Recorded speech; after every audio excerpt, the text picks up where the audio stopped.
All right, so what's up, everybody? I can't believe that I own this thing. Gonna give you a little backstory. If you want to skip past that for the walkthrough, I'm gonna do a walkthrough of the whole car, but wanted to kind of give the reasoning I bought it, the plans for it, just a little bit of that information. But I'm stoked. This thing's awesome. I've been wanting hydro steer for a little while. And I say a little while, a long time. I've been talking with Pilgreen for like a year, trying to figure that piece out. He showed me this car. I looked at it and I said, man, that thing is awesome. Don't get me wrong. The money's just not quite there yet. A couple months later, a couple things happened, landed a couple good jobs, and it all kind of come together at once. Started talking with Trey again, sight unseen, purchased the car, and I couldn't be happier. I've been playing around with it a little bit. I'm hoping to race it tomorrow. But I'm gonna give you a quick walkthrough on the thing, but I can't tell you enough about the guys' honesty. Ross and Trey Price, both those guys, thank you to both them for building such an awesome car. And like I said, I would never buy something sight unseen, but they got a name behind them, and I'll show it to you here in just a second. So let's check this thing out.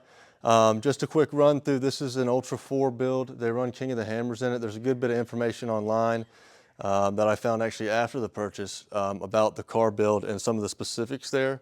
Maybe I'll link some of those in the description, but just want to give you an overall about the car. And to be frank with you, some of this stuff is a little above my nomenclature, but I've got a good grasp of it. I can walk you through it. But check this thing out. It is badass, I'm telling you. Intro was the drivetrain. It's a 21 Turbo S motor. It's got a RS1 front diff. It's got a Turbo R trans in the clutching. I'm not sure what the drive shaft is, to be honest. That's just Turbo R, but I'm not positive. And it is geared down. I don't know internals on the rear, but yeah, that's the drivetrain for it. So, all right, so let's get started with this walkthrough here. The plans, I left that out of the first part. Ultra 4, King of the Hammers is the dream. But the car placed fourth when these guys run it, fresh out. They finished the build and went straight to the track and placed fourth, is my understanding. But so it's a natural state racecraft who is most popular for that hydro steer. And this has got a special set of hydro steer on it, it's my understanding. It's got a recentering, like a servo, kind of like a boat motor centers, but essentially natural state racecraft. They got it pimping up here on the front. Thing's sweet. They also, I made them include this chain with the purchase, but yeah, nonetheless, I'm not going to steal his number, 4954. It's currently running MRTs, which I didn't think were going to be awesome, but Kevlars, granted they are expensive, the weight of them is where they really make a lot of difference, it seems like, just drifting around the house. And I may throw that clip in here. I've noticed that they are a pretty good tire. I like them for what we're doing. I think short course they'll do good. Whether I run them or switch back to Maxxis, I'm not sure, but I've got a lot of spares, so it's kind of hard to beat that. But if you kind of look at the wear on these tires, my understanding is there's not a lot of time on them. But they're not as soft as Rockzilla's by any means. But they're in pretty good shape considering I believe these are what ran King of the Hammers, and they've got these interesting sidewall pattern that I can't wait to test out because it's so soft over here that might give you the sidewall bite that you need. Raceline wheels, I ran those on the big buggies but never on the, and this is about the only stock item on here. And I've got that already coming to get replaced. So raceline wheels, and that I think it's literally the only stock piece on the car. It's got a winch up here in the front with a sweet bumper that the way that it's tied in, I guess I could replace it. I think I'd like a sway bar in the front. Kyle actually mentioned that to me, that the sway bar was not in the front, and I didn't catch that. But watching the videos from yesterday, it picks up the back tire a little bit. So I could potentially run a sway bar here or there. I'm not sure yet, but that's just a thought. I do like a front sway bar. And that's the first thing that I found that I would like to add, but I'm I'm gonna race it as is, hopefully tomorrow. So going back to it, I had never seen these before. They're EOR manufacturing. I don't know much about them, but the uppers and the lowers have a 1/2 inch UHMW skid on them, which I usually would think looked out of place, but in this case, they look really nice. I mean, those guys did a really good job. Another reason for making this video before I beat on it too much is because it is just so nice considering it ran KOH. I mean, it's super nice. It's tight. I mean, it's good to go. I will end up swapping axles before we go to KOH, but it's got EOR knuckles on it, which is interesting. This allows them to run a uniball setup here in the A-arms, and that's going to be very strong. One thing, and again, the guy said this is really strong. I have nightmares from Rattle Rock in the big buggy days, breaking a knuckle. And so that concerns me ever so slightly. I don't know anything about them, and I haven't beat on them yet, so they may be strong. But we've got Hydro Steer with these massive arms that Ross puts together. I mean, they're huge. And then we got little Tato. What you think, Tato? That's Tater, the dog, the shop dog. But the man himself, I'm sure, put all this on, and it is nice and clean and strong, and I mean, driving with it is awesome. The fire extinguisher here, he showed me how to remove it. I'm not going to do that right this second. But one thing to mention, these were tuned on the lake bed. They only had purple. That's the reason they went for these. I am going to change the color, and I hope that don't offend anybody, but I'm going to change the color of it. Granted how beautiful this is, I've got some stuff on the way, but stick around for that. Make sure to subscribe. I'll post videos or TikToks or whatever about that. But been wanting GForce shocks on the tube chassis over there and haven't gotten around to getting them to tune it yet. But look at how nice. Sorry, I accidentally paused the video there, but just want to show off how nice everything is. Welds, wiring. I mean, it's just beautiful. Obviously this front is removable, but everything about it is just perfect. This is the hydro setup for the, I'm not exactly sure how this works, to be honest. There's a self-centering servo is my understanding, which isn't included with every car. My understanding, I could be wrong. But yeah, that's your ram for the hydro, and that's the orbital rack with a steer. I could totally be butchering that, but surely Ross and them will comment in the comments what I'm looking at here. But I know I'll be able to call him and he can help me out when that becomes an issue, if it ever does. But moving on to our cab, I want to start with something towards the back. You'll notice how low the radiator is in this car. Like for example, the tube chassis, it's just not enough room, but because this car is 105 wheelbase, there's enough room to bring that center of gravity down, as well as allow more visibility out of the rear, which is nice, which is super nice.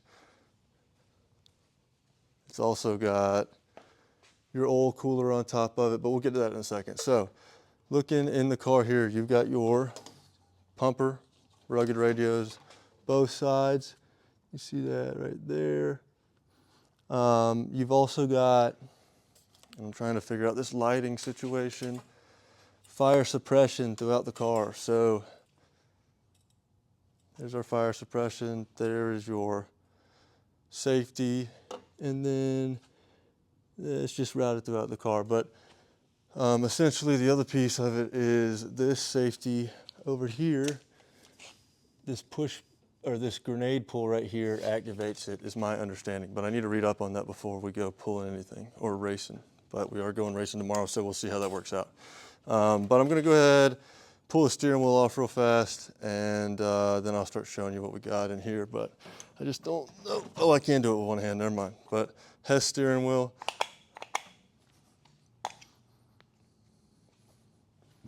One thing I would ask, does anybody know if I can mount, because it does have the dynamic suspension on it, as you can see, I meant to mention that in the front. Can I put a button here for the OS button or whatever it is on the Dynamix? If you know that, answer that in the comments, I'd really appreciate that. But moving back to our cab here, you've got fuel pressure and oil pressure. You've got your firm and your soft modes for the Dynamix 4x4 override. I'm not sure what that one is yet, and then you get your winch in and out. You've also got an aux beam for the engine fan, the lights, front and rear light bar, which I'll show you in a minute, onboard air for the siren, or maybe that's the PA system, and then you have air for the rugged radios pumper. With this allows you to adjust the fan as far as how fast you want it, and things of that nature. Basically meaning I don't know what I'm talking about. Moving a little bit further, this was really cool and confusing when I got the car. On the trailer, I couldn't get it to move as if the parking brake was on. Come to find out, this Willwood, it has dual reservoirs. So if, for example, one of your brake lines ripped off in the front, you could close off that, this here on the left will shut the front off and the rear on the right, but if you shut that, it would stop leaking brake fluid everywhere. You can also adjust bias as far as front or rear on the brakes, which is pretty cool. It still has ride command in it, which I'm not familiar with coming from the RS1 and the tube chassis. The Lowrance with the OS, I need to put some Vans grips on that, but check out the detail. NSR dash. One thing that they ran out of room here, but it's also a Pro. Here's the battery too, shifter, battery on off. Forgot about the siren, which I'll show you in a minute, and then the horn here. But up top is my radios. I've got one there, and then I've got one here for rugged. It's built into the roof to avoid any kind of static or frequency issues with it being with all this other equipment. My concern here is when I roll this thing, hopefully not total it, but roll it, I will, I have all the CAD files to make a new roof, but I don't have a brake yet, so I'll have to figure that out. Nonetheless, moving forward, you've got your quick fill and everything here, gated shifter, and the Super ATV seats with seat bags on either side. He has also got, and I'll put a video in, up in the dash on both sides, you can put impacts, and they have quick release for the racing. But moving on back, and honestly the bag's not the right color. I'm not taking it off right now, but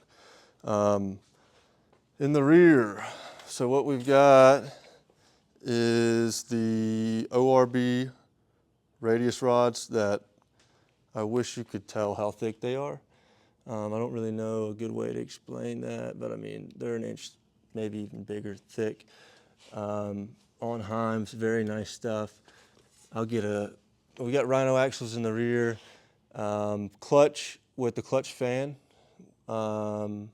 which is nice. Apparently 200 degrees. That's clutch temp up in the front, I actually lied. But we've also got dual voltage regulators from a 900 because the voltage regulators are so much larger, supposedly. Which I know I had voltage regulator issues on the tube chassis, so, and it's like a quarter of the size of that. So I trust those guys' opinion on that. Fuel shut off, I do have to mount the catch can. That's the only thing on the car that is not bolted in. It is what it is. But rear light bar, I know this is an oil cooler, but is it for the hydraulic? I think it's for the hydraulic steering, not positive. As you can see here, you've got the original airbox. Everything's hard piped, which is pretty cool race car stuff. Forgot to mention too, GForce tuned shocks with the Dynamix here. Fuel shut off, might have already shown y'all that. This is pretty cool, the spare. Granted, it's heavy. I believe to race KOH, you have to have these in case you are on the side. But it's got a brake rotor and a hub in there. And it's got this nice strap to hold everything together. But just in case you rip one off, you got an extra here. You've also got a jack sitting right here behind this, plus the backup camera, which is nice if this bag isn't in the way. But yeah, other than that, let me walk around, see what I missed right quick. Rear light bar, I'll crank it up in just a second so you can see it. But it's a badass car, badass car. Oh, I forgot the pulley. Let me get about this piece too. Trinity Stage 5, and then the Hydro setup from Ross. The bitch is bad. I'm stoked. I love the 1/2-inch UHMW skid.